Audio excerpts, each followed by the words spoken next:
7 anos, mas a história que quero compartilhar com vocês aconteceu alguns anos atrás, quando eu tinha apenas 13 anos. Esse foi o período mais difícil e mais terrível da minha vida. Eu provavelmente deveria começar esta história falando sobre a morte do meu melhor amigo. O Michael tinha 14 anos e sofria de uma deficiência grave desde que nasceu.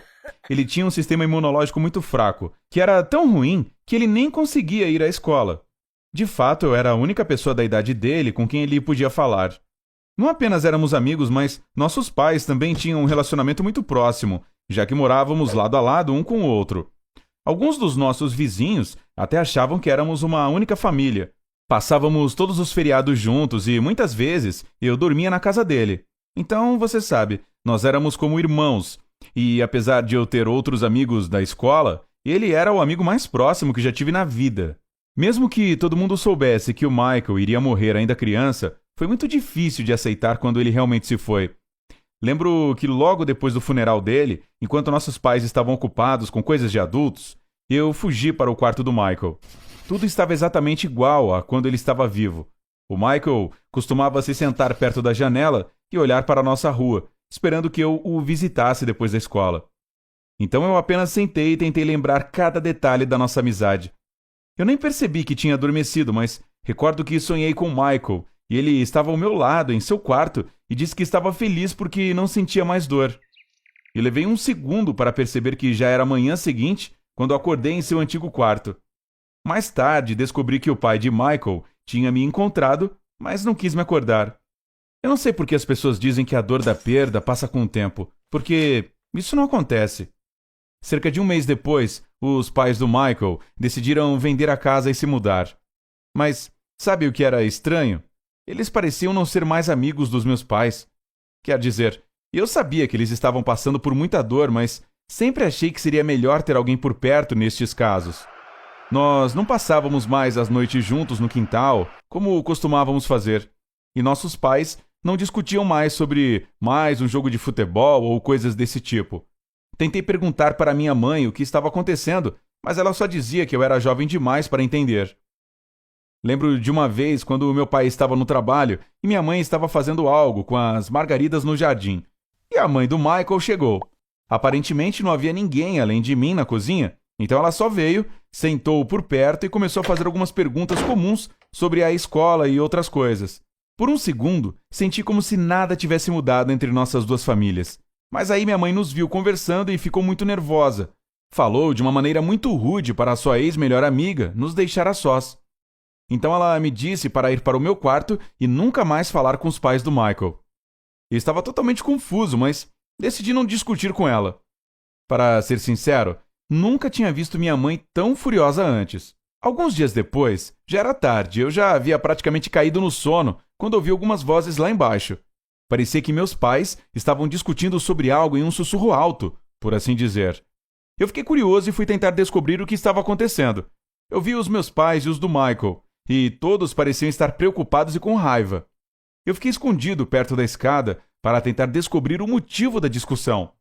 De repente, meu pai olhou para as escadas e me viu.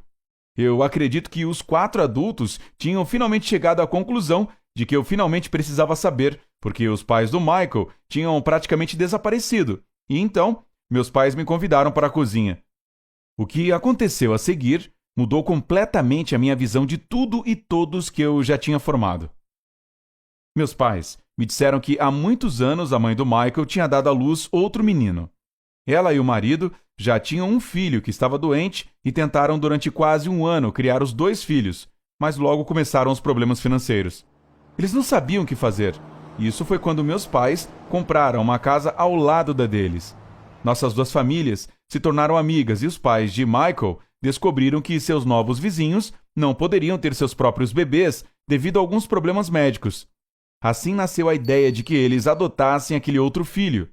De qualquer maneira, o plano deles havia sido implementado, e os 2 casais estavam felizes por ter não apenas uma cerca compartilhada, mas também um filho em comum. Mas quando o Michael morreu e seus pais decidiram se mudar, eles queriam que o seu segundo filho ficasse perto deles. Isso significava que ele tinha que saber a verdade, mas seus pais legais não estavam preparados para isso. No começo, eu não entendi que a história toda era sobre mim e pensei que eu ainda estava dormindo. Não podia ser verdade que minha mãe e meu pai não eram meus pais e que nossos vizinhos eram meus pais verdadeiros. Quer dizer, sim, sempre fomos próximos, nossas duas famílias, e Michael e eu éramos como irmãos. Espere um minuto. Na verdade, nós éramos irmãos, aparentemente, e eu perdi meu único irmão de sangue. Eu senti como se estivesse completamente perdido. Claro, meus pais, quero dizer, aqueles com os quais eu vivia, tentaram me acalmar e encontrar as palavras certas para explicar tudo, mas eu não conseguia parar de chorar. A única coisa que eu queria naquele momento era que o Michael estivesse vivo para que pudéssemos fugir juntos daqueles adultos mentirosos. O tempo passou e minha vida voltou ao normal. Os pais do Michael, eu vou continuar chamando eles assim para não confundir você, finalmente venderam a casa e se mudaram para outro lugar. E a família que comprou também tinha um filho da minha idade e nos tornamos amigos. E finalmente senti alívio, porque acho que não há nada mais difícil no mundo do que viver na incerteza.